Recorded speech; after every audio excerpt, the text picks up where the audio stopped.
책을 듣다.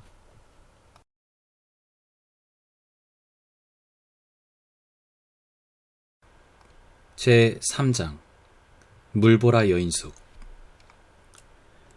박공식으로 지어진 물보라 여인숙에 들어서면 천장이 낮고 어질러지긴 했지만 꽤 널찍한 현관이 나온다. 벽에는 구식 징두리너를 대었는데 오랫동안 쓰다 버린 낡은 배에 배전을 연상시켰다.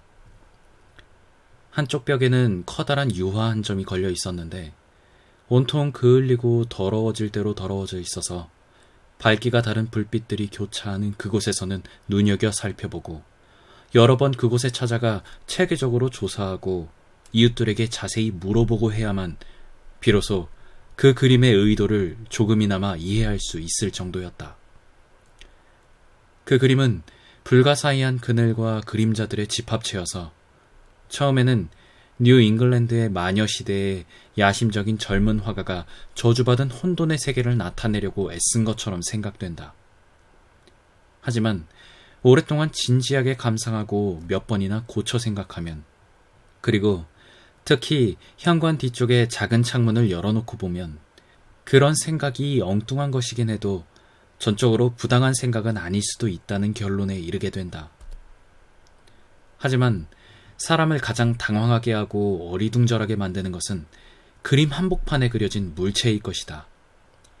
길고 유연하고 불길하고 검은 덩어리인데 그것은 무어라 형언할 수 없는 거품 속에 떠있는 세 가닥의 푸르고 희미한 수직선들 위에 떠돌고 있었다.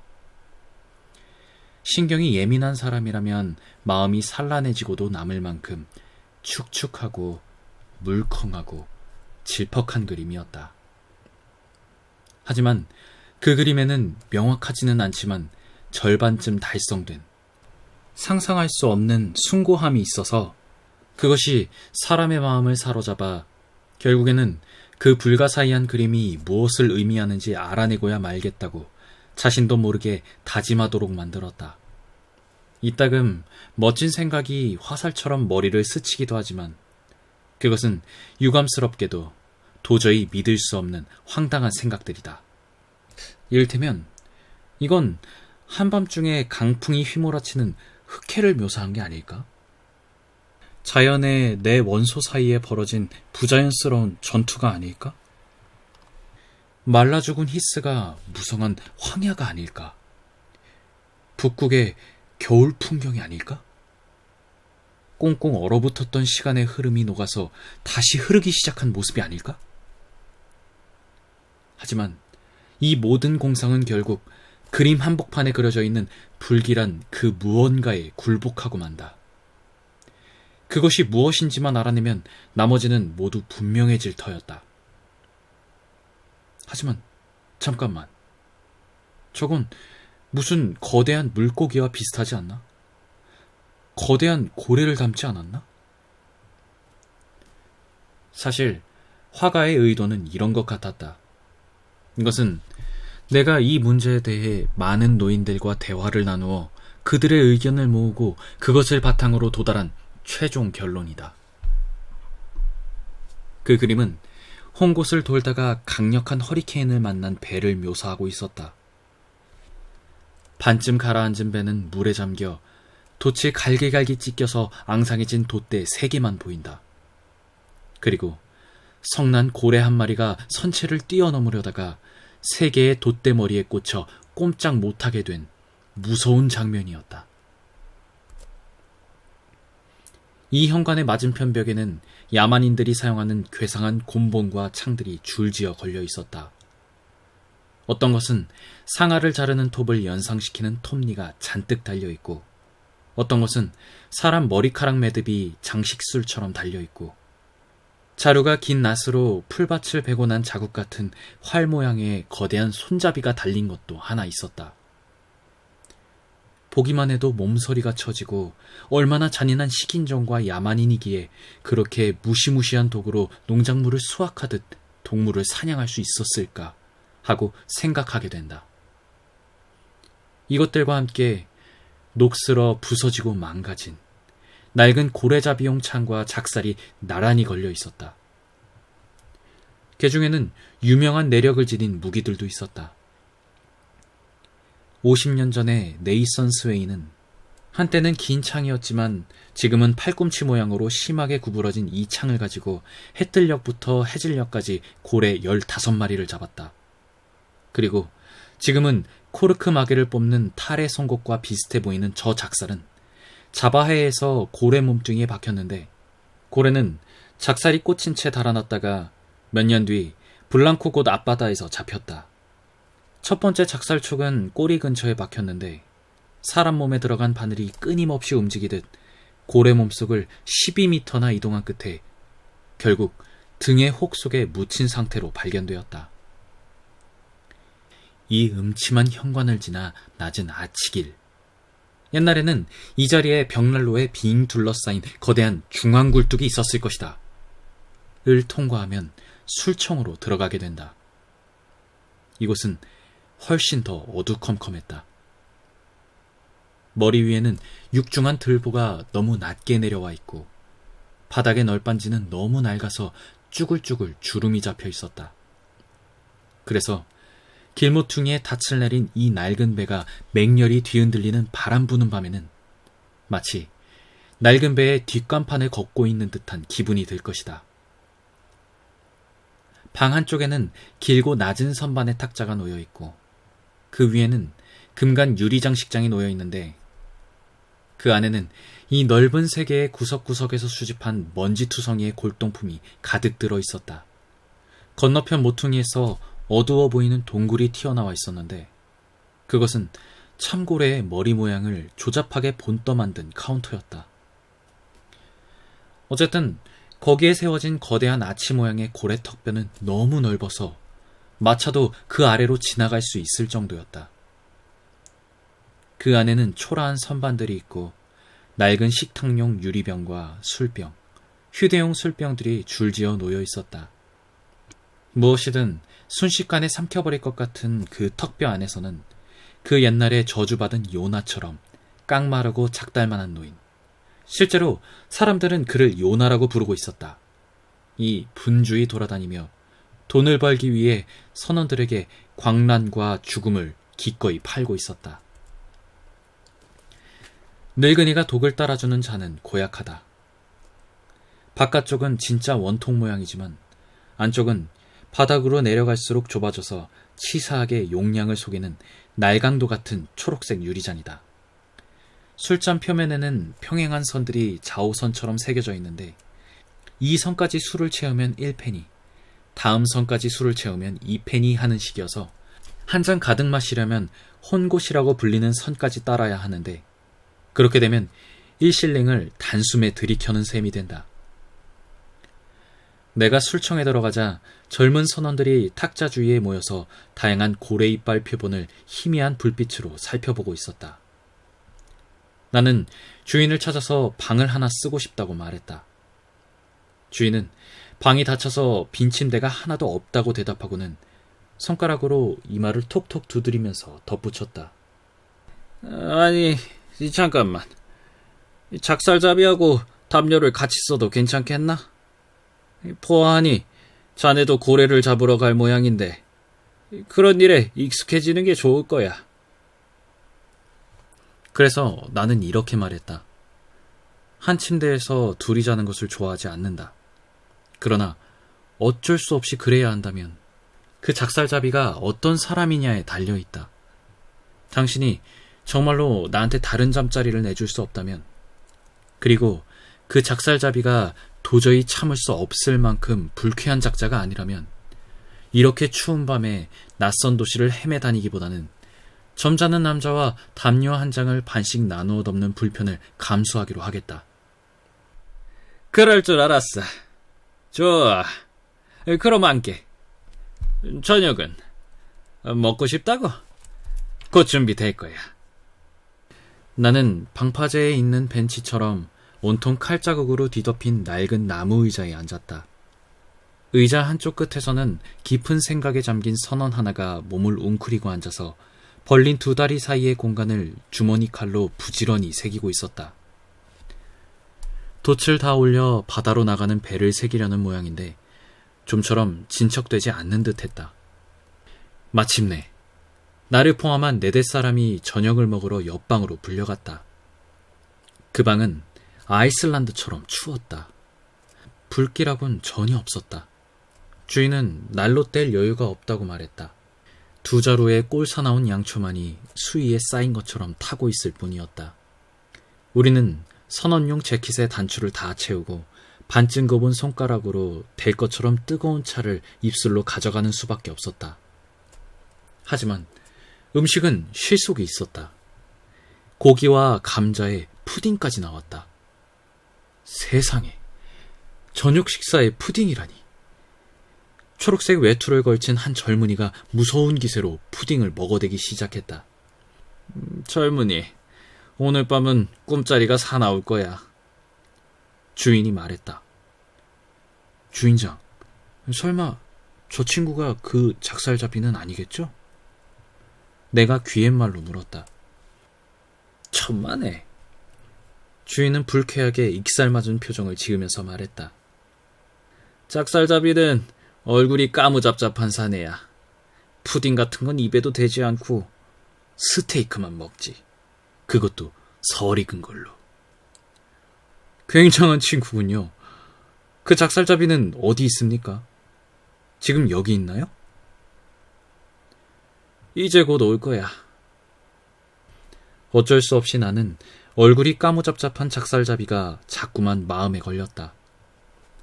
어쨌든 함께 자야 한다면 그가 나보다 먼저 옷을 벗고 침대에 들어가도록 해야겠다고 마음먹었다.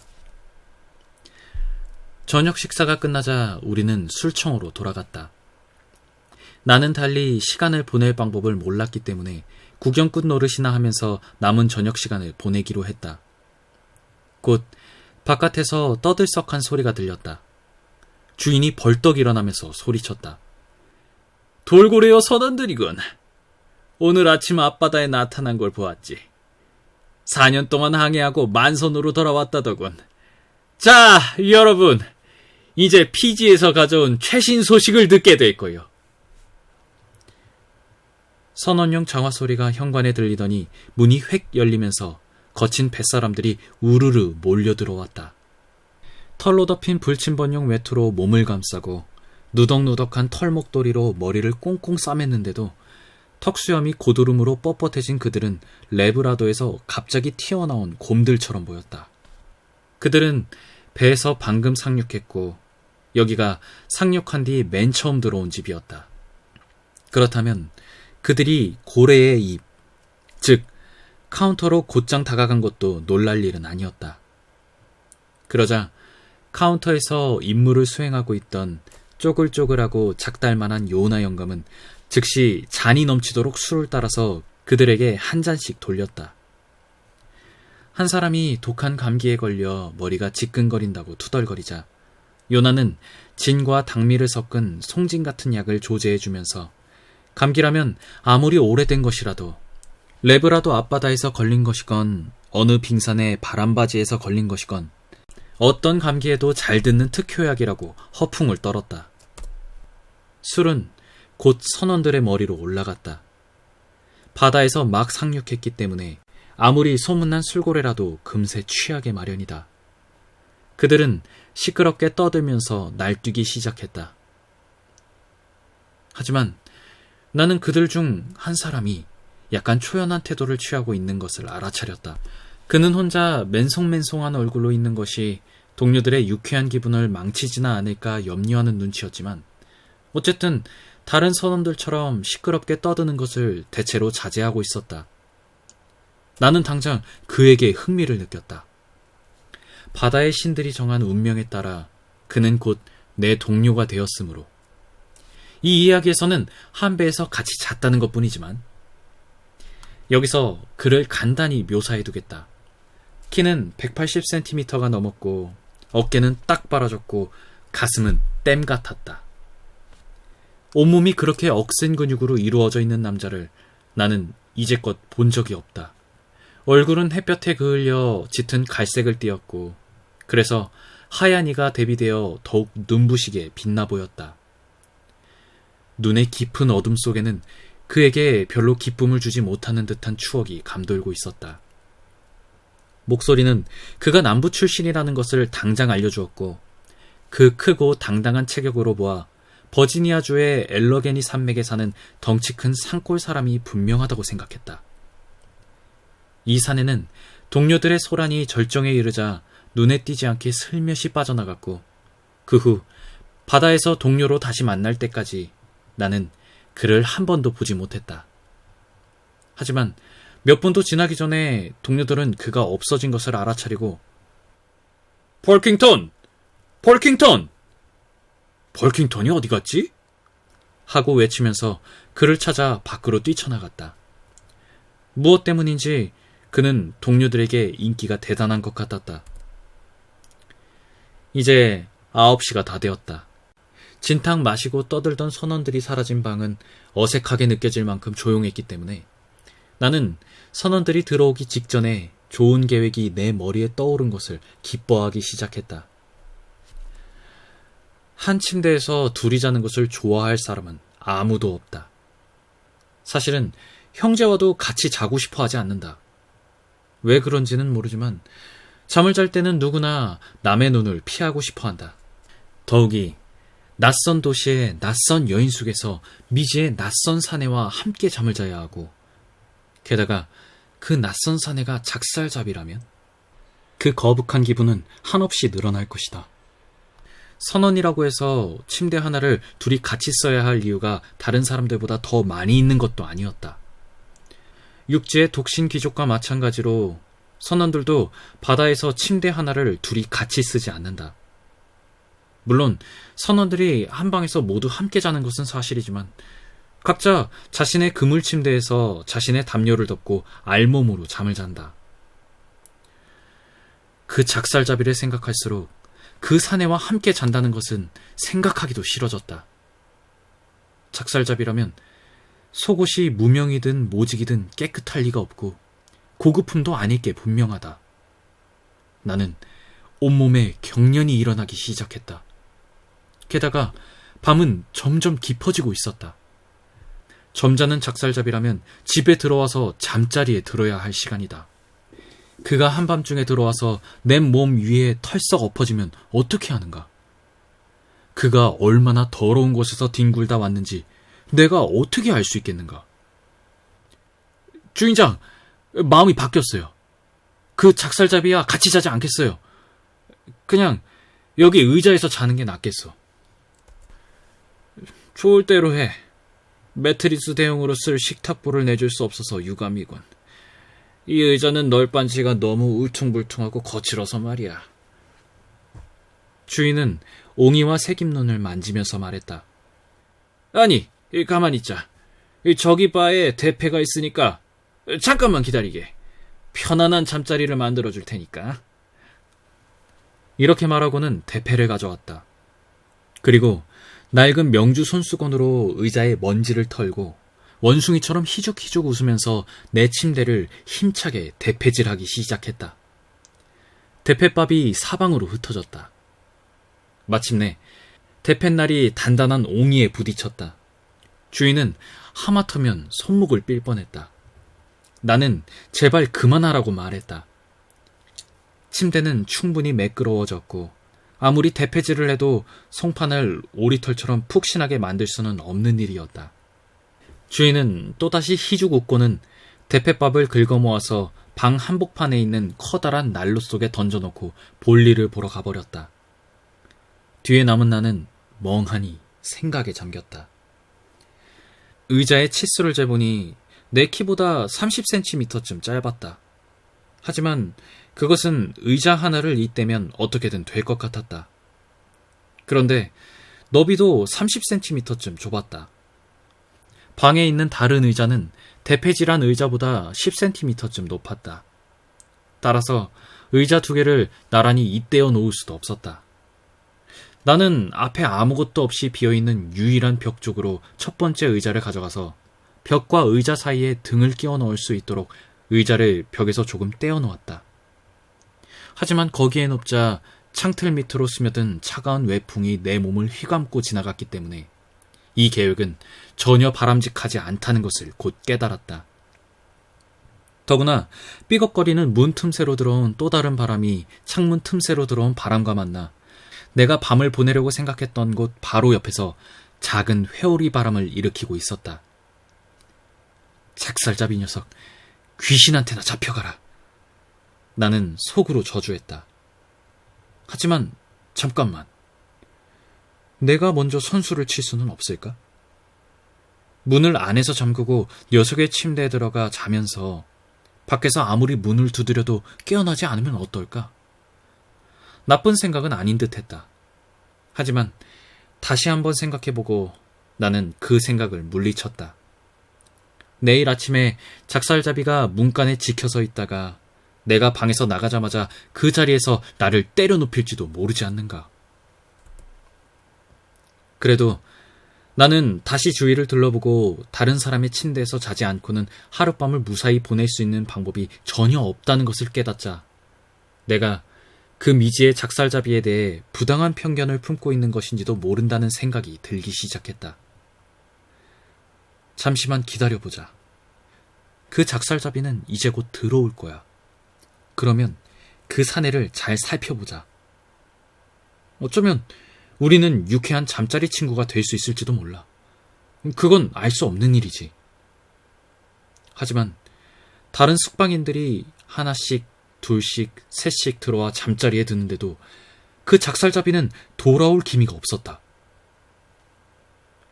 주인장, 대체 어떤 사내요? 늘 이렇게 늦게 들어오나요? 벌써 자정이 가까워지고 있었다. 주인은 깡마른 얼굴로 다시 낄낄거렸다. 내가 모르는 무언가를 생각하자 도저히 웃음을 참을 수 없는 모양이었다. 아니, 대개는 남보다 빠른 편이지. 일찍 자고 일찍 일어나. 일찍 일어나는 새가 벌레를 잡는다고. 그런 사내지. 하지만 오늘 밤에는 장사를 하러 나갔어. 무슨 일로 이렇게 늦는지는 모르겠지만 아무래도 그의 머리가 잘 안 팔리는 모양이야. 머리가 안 팔린다고요? 도대체 무슨 소리를 하는 겁니까? 나는 화가 나기 시작했다. 여봐요, 주인장. 그 작살잡이가 이 신성한 토요일 밤에, 아니, 일요일 아침인지도 모르겠군. 정말로 머리를 팔려고 이 도시를 돌아다니고 있다고 말할 작정인가요? 정말이야. 시장에 물건이 너무 많이 나와 있어서 여기선 팔기 힘들 거라고 말해주었지.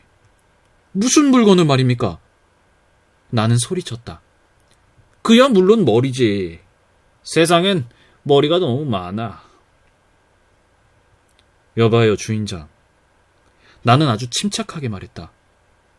한마디 해두겠는데 나한테 그런 거짓말은 하지 않는 게 좋을 겁니다. 나도 풋내기가 아니니까. 그럴지도 모르지. 주인은 나무 토막 하나를 꺼내더니 그것을 깎아 이쑤시개를 만들면서 말했다. 하지만 자네가 그의 머리에 대해 험담하고 있는 걸 들키는 날이면 자네는 아마 노랗게 되도록 얻어맞을 걸세. 그럼 나는 녀석의 머리통을 부숴버리겠소. 나는 주인의 그 영문 모를 소리에 또다시 분통을 터뜨렸다. 벌써 부서졌는걸. 부서졌다니 깨졌단 말인가요? 그렇다니까. 팔지 못하는 것도 아마 그 때문일 거야. 여봐요, 주인장. 나는 눈보라 속의 헤클라산처럼 차갑게 다가가면서 말했다. 이쑤시개 깎는 짓은 그만두고 우리 얘기 좀 합시다. 그것도 지금 당장. 나는 이 여인숙에 와서 침대 하나를 달라고 했어. 그랬더니 당신은 침대 절반밖에 줄 수 없다고. 나머지 절반은 어떤 작살잡이 것이라고 했지요. 그런데 내가 아직 본 적도 없는 그자에 대해서 당신은 종잡을 수 없는 소리만 늘어놓아서 나를 화나게 하고 있어요. 그와 내가 한 침대를 쓰게 할 작정이면서 그에 대해 불쾌감을 불러일으킬 만한 소리만 되풀이하고 있단 말이오. 한 침대에서 자는 사이라면 세상에서 가장 친밀하고 허물없는 사이요. 이젠 나도 분명히 요구하겠소. 그 작살잡이가 누구이고 또 어떤 사람인지, 하룻밤을 같이 자도 괜찮은지 솔직하게 말해주세요. 그리고 그가 머리를 팔러 다닌다는 얘기는 취소해주세요. 만약 그게 사실이라면 그 작살잡이는 미친놈이게 분명한데 그런 녀석과 같이 잘 생각은 털끝만큼도 없으니까 말이오. 그리고 당신, 주인장 당신 말이오. 뭔가 다 알고 있으면서 나를 봉변에 빠뜨린다면 범죄자로 기소될 수도 있어요. 과연 그렇군. 주인은 숨을 길게 내쉬면서 말했다. 가끔 말투가 거칠어지긴 했지만 젊은 친구 치고는 아주 긴 설교로군. 하지만 걱정 말게. 내가 말한 작살잡이는 남양에서 얼마 전에 돌아왔는데 거기서 향유로 처리한 뉴질랜드 원주민의 머리를 잔뜩 사가지고 왔거든. 그건 자네도 알다시피 굉장한 골동품이지. 다 팔고 하나 남은 걸 오늘 밤에 마저 팔려고 애쓰는 중이라네. 내일은 일요일이라서 사람들이 모두 교회에 갈 텐데 길거리를 돌아다니면서 사람 두개골을 팔 수는 없을 테니까 말이지. 지난 일요일에도 머리를 팔고 싶어 했지만 머리 서너 개를 양파처럼 끈에 주렁주렁 매달고 나가려는 걸 내가 간신히 말렸지. 이로써 궁금했던 수수께끼는 모두 풀렸고 결국 주인도 나를 놀려먹을 생각은 전혀 없었다는 것이 밝혀졌다. 하지만 토요일 밤부터 성스러운 안식일까지 길거리에 남아서 죽은 이교도들의 머리를 파는 식인종 같은 장사에 몰두하고 있는 작살잡이를 어떻게 생각하면 좋을까? 주인장, 그 작살잡이는 위험한 사람일 거요. 틀림없이. 돈은 꼬박꼬박 내고 있지. 주인의 대답이었다. 하지만 너무 늦었으니 자네도 그만 잠자리에 드는 게 좋겠군. 아주 좋은 침대지. 마누라와 결혼한 첫날 밤에 잔 침대라네. 둘이서 아무리 뒹굴어도 충분할 만큼 넉넉해. 정말로 큰 침대지. 우리가 그 침대를 손님들한테 내놓기 전에는 마누라가 우리 애들 샘과 조니를 발치에 재웠다네. 그런데 하루는 내가 꿈을 꾸면서 팔다리를 마구 버둥거린 바람에 샘이 마룻바닥에 굴러떨어져 팔이 부러질 뻔했지. 그 뒤로는 마누라가 저 침대가 싫다는 거야. 자, 이리 오게. 촛불을 줄 테니. 이렇게 말하면서 그는 양초에 불을 켜서 내 쪽으로 비추며 길을 안내하려고 했다. 하지만 나는 망설이며 서 있었다. 주인은 구석에 걸린 시계를 보고 소리쳤다. 벌써 일요일이 됐군. 오늘 밤엔 작살잡이를 보지 못할 걸세. 어디 다른 곳에 닻을 내린 모양이야. 자, 따라오게. 어서. 안 갈 거야? 나는 잠시 그 문제를 생각한 뒤 주인과 함께 계단을 올라갔다. 주인은 나를 작은 방으로 안내했다. 그 방은 대합 조개처럼 차가웠고 작살잡이 넷이 나란히 누워도 충분할 만큼 커다란 침대가 놓여 있었다. 주인은 세면대와 탁자를 겸하고 있는 낡은 개짝 위에 양초를 넣으면서 말했다.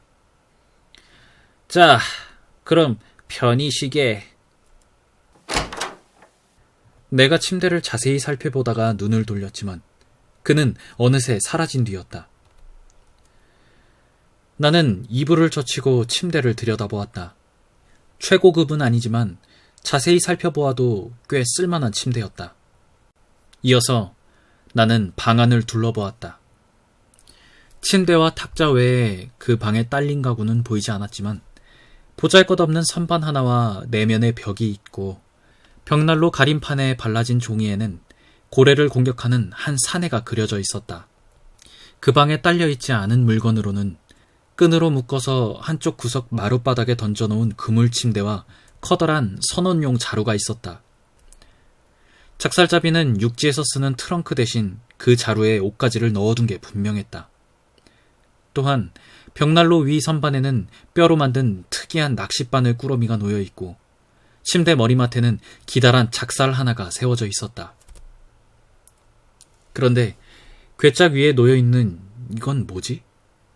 나는 그것을 집어들고 촛불에 가까이 비추어 보기도 하고 만져보기도 하고 냄새를 맡아보기도 하면서 그것의 정체에 관해 만족스러운 결론에 도달할 수 있는 온갖 방법을 다 써보았다. 커다란 현관 매트를 닮았는데 가장자리에 딸랑거리는 작은 쇠붙이를 장식한 모양이 굳이 비교하자면 인디언들의 목하신 둘레에 얼룩무늬 호저가시를 장식한 것처럼 보였다. 매트의 한복판에는 남아메리카의 판초처럼 구멍 같은 것이 뚫려 있었다. 하지만 제정신을 가진 작살잡이라면 현관 매트를 판초처럼 뒤집어 쓴 차림으로 기독교도의 도시 거리를 보란듯이 돌아다닐 수 있을까? 나는 시험 삼아 그것을 입어보았는데 너무 껄끄럽고 두꺼워서 무거운 바구니를 쓰고 있는 느낌이었다.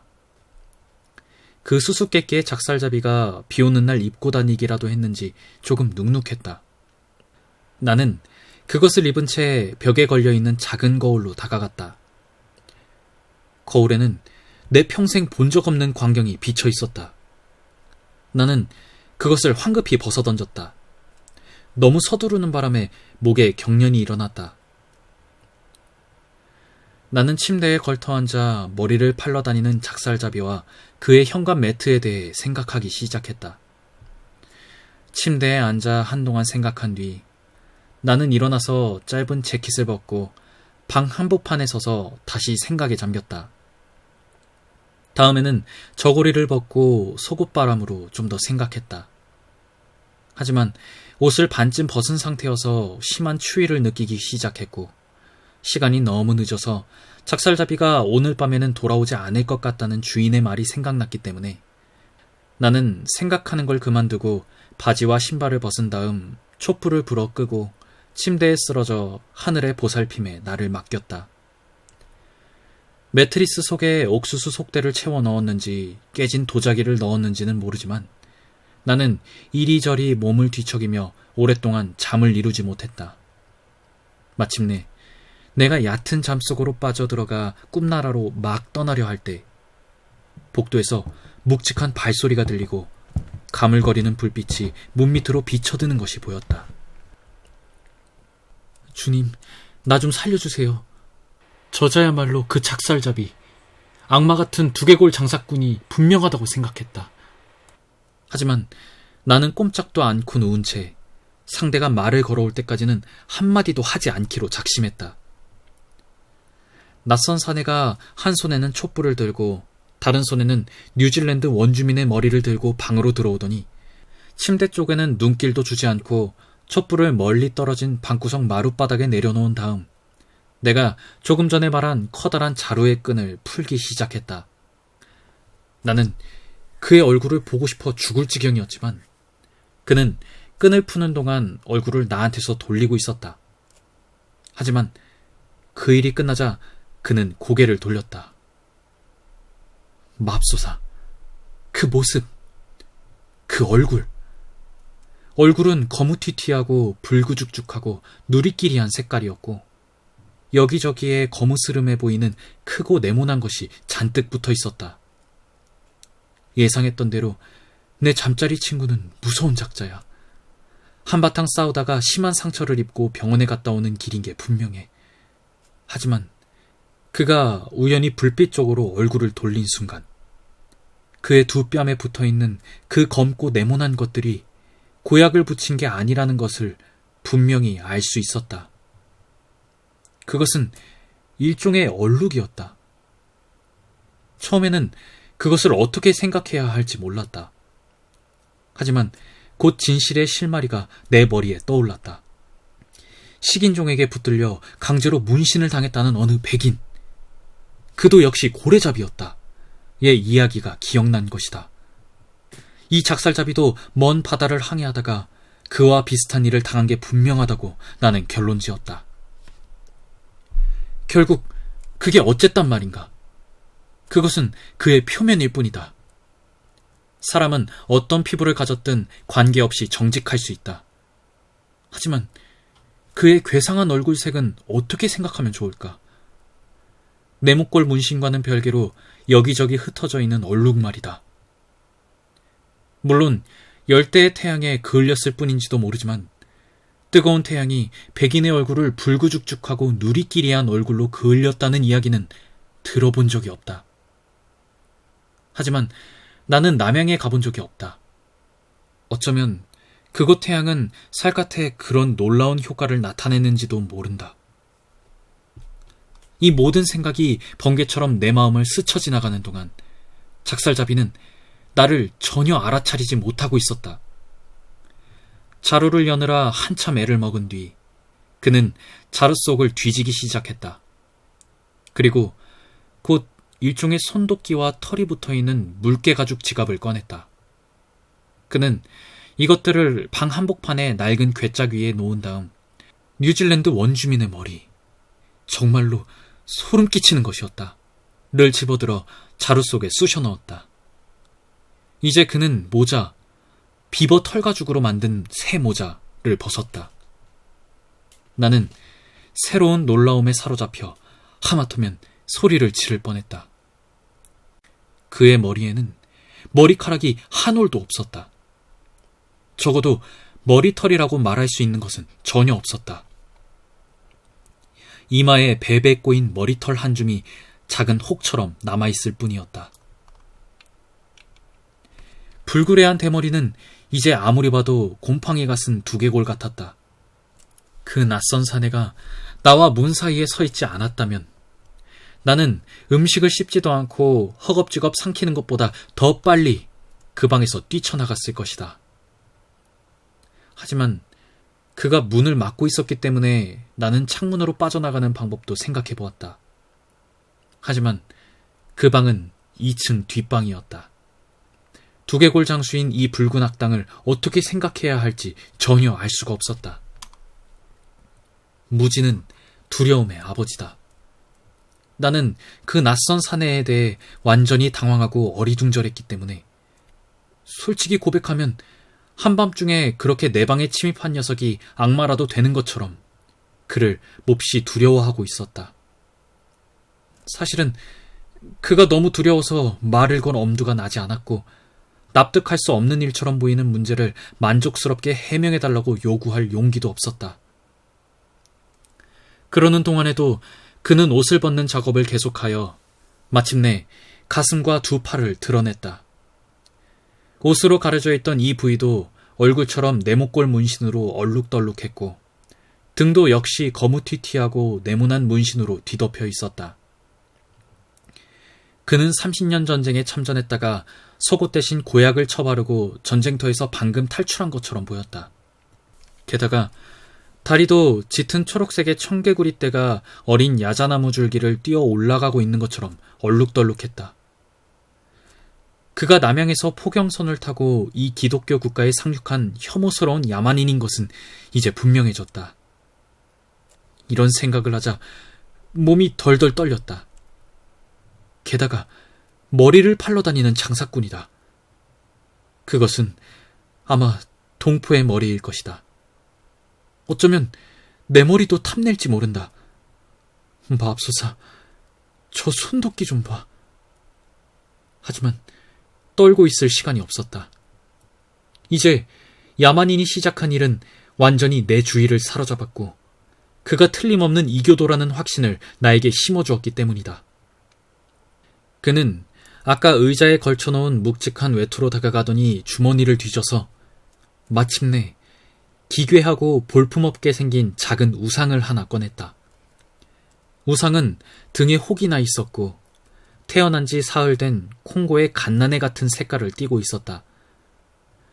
나는 향유로 방부 처리한 머리를 생각해내고 처음에는 그 검은 인형이 원주민 머리와 비슷한 방식으로 보존 처리된 진짜 갓난아기라고 생각할 뻔했다. 하지만 인형이 전혀 유연하지 않고 윤을 낸 흑단처럼 반짝거리는 것을 보고 나는 그것이 나무로 만든 우상이 분명하다고 결론지었다.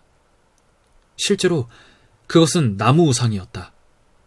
이제 야만인은 비어있는 벽난로로 다가서서 종이를 바른 벽난로 가림판을 치우더니 난로의 장작 받침새 사이에 그 작은 꼽추 인형을 볼링핀처럼 세워놓았다. 굴뚝 기둥과 벽난로 안쪽의 벽돌은 모두 시꺼멓게 검댕이 묻어 있어서 그의 콩고 우상에게는 이 벽난로가 딱 알맞은 신전이나 예배당과 다를 바 없으리라는 생각이 들었다. 나는 다음에 무슨 일이 일어나는지 보려고 불안한 마음으로 눈을 가늘게 뜨고 반쯤 가려진 우상 쪽을 열심히 바라보았다. 그는 우선 외투 주머니에서 대패밥을 두어 줌 꺼내 우상 앞에 조심스럽게 놓았다. 그런 다음 그 위에 선원용 건빵을 놓고 촛불을 대패밥에 옮겨 재물을 태울 불을 피웠다. 곧이어 그는 불길 속에 손가락을 쑥 집어넣었다가 서둘러 빼내는 동작을 여러 번 되풀이한 뒤 때문에 손가락을 심하게 댄 것 같았다. 마침내 건빵을 불길 속에서 꺼내는 데 성공했다. 이어서 그는 건빵을 후후 불어 열기를 식히고 재를 조금 털어낸 뒤 그것을 작은 흑인에게 공손히 바쳤다. 하지만 그 작은 악마는 그런 음식을 좋아하지 않는 듯 입술을 움직이지 않았다. 이 모든 야릇한 행동에는 그보다 훨씬 기묘한 소리가 수반되었다. 그것은 그 경건한 신자의 목구멍에서 나는 소리였다. 그는 단조로운 가락으로 기도를 드리거나 찬송가를 부르고 있는 듯 했다. 그러는 동안 그의 얼굴은 지극히 부자연스럽게 실룩거렸다. 마침내 그는 불을 끄고 우상을 아무렇게나 집어들더니 사냥꾼이 죽은 도요새를 자루에 집어넣듯 아무렇게나 외투 주머니에 쑤셔 넣었다.